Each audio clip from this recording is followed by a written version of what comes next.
Hey, how y'all doing? This is Cooking with Dave once again. I'm Dave.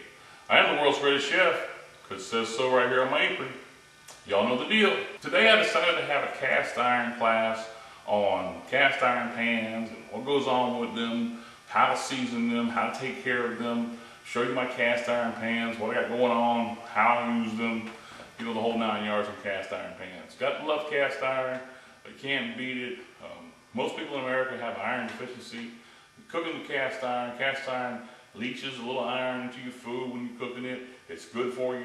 You need the iron. And unless you have some kind of medical problem where you're not supposed to have much iron, then you probably should use them. But you know, if you're like most people and you have lack of iron in your diet, then cooking with cast iron will help you out immensely with your iron deficiency. So get yourself a cast iron pan. I'm going to take you over here. I've got my pans lined out, y'all can see behind me, and show you what kind of pans I have and how I take care of them, what we do. And I bought a new pan so I can show you what to do with cast iron skillet. I'm going to bring it over here and show you what it looks like. Okay, here's our first pan. It's got two things coming out the side of it. You say, hey Dave, what's that for? Well, it's a spoon rest. This is the littlest pan that I have. I went ahead and put some oil on it and stuck it in the oven to season it. But you know, if I actually cooked with it, it would turn black. And when you get cast iron, most of the time it's silver or gray, and it'd be black if I actually cooked in it. I don't cook in it, so it's just a spoon rest. Anyway, that's the smallest pan. I thought it was kind of funny because it's a spoon rest, but it is cast iron. All right, we'll start off with a couple specialty cast iron pans. This is just a thin griddle pan. You can use it, cook whatever. When I get done getting it seasoned, it will be non-stick, and when it becomes non-stick, I'll be able to fry an egg in that or whatever. Right now, I'm just pretty much cooking bacon in it, that kind of thing, just to get it seasoned and non-stick. I have my griddle pan. If y'all can see, this has griddle marks in it. It's just cast iron skillet, same. It's made by Lodge. It's seasoned. I've used this quite a bit. I like this pan. I fry in it sometimes. Cook steaks in it, cook fish in it. I can throw them down there on it, get the grill marks, flip it over one more time, get grill marks, put this whole thing in the oven, and finish off my steak or my fish, and it's wonderful. Moving on down the line, this is my small cast iron pan. I bought this pan in 1985 after I bought my big pan, so I have a small saucepan. It is not as non-stick as we'd like for it to be because I don't use it as much as I should. I don't use it as much as I use my big pan. This is my big pan. This is my pan that I always cook in, I always show on YouTube. It's non-stick. It's bad to the bone. I bought this pan, first one I ever bought, 1985. I just turned 20 years old. But it took me a little time to get to where I want it to be, you know, but it's a nice pan. Now, I leave my oil in it. Last week I fried, I think, some pork chops in this. And when I get done frying them, usually I'll take my whole pan and just stick it into the oven and let it sit with the oil in it, and then I can decide if I want to use the oil again. I might want to use it again. And if I don't want to use the oil again, then before I use it again, I'll dump it out and wash the pan and start over again. Now, this one is my newer pan. You can see it's seasoned and it's getting where it's non-stick. It's not there yet. I don't know if y'all can see in that camera that when you get a pan, it has some pits down the pan that stop it being from non-stick.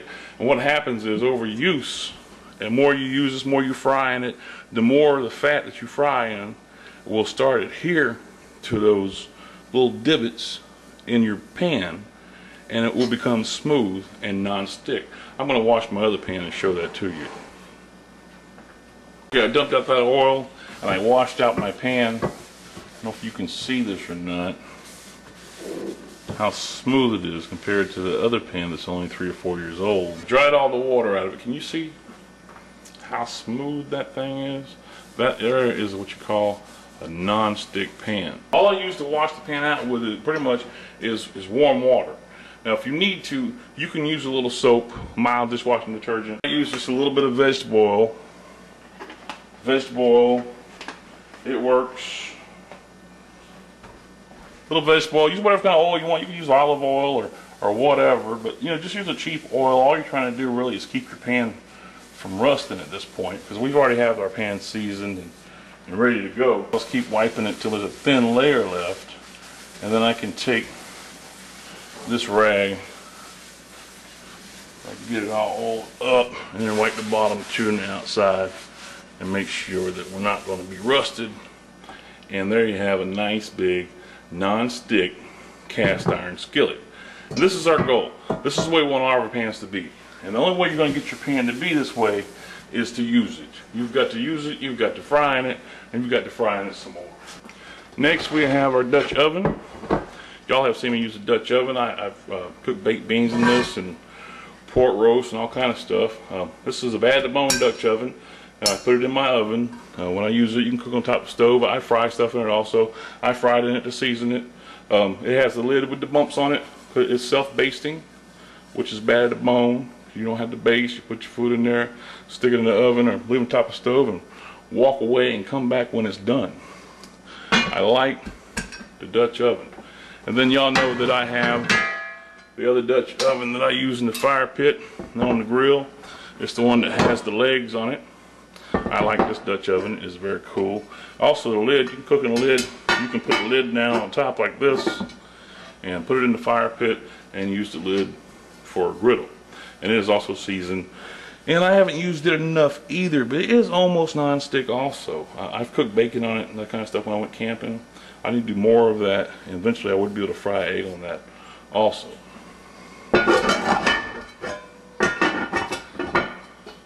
Alright, and that is the whole cast iron family in Dave's house.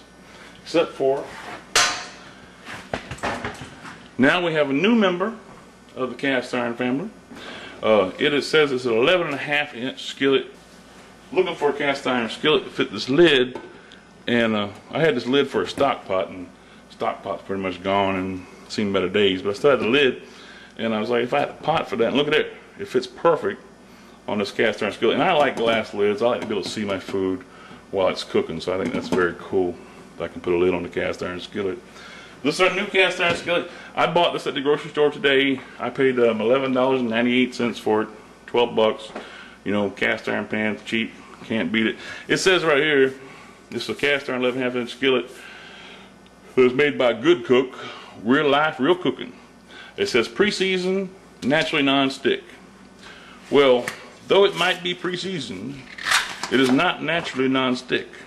You have got to do some work, as y'all have seen, to get these things to be non-stick. Now they had to go and glue this thing down there.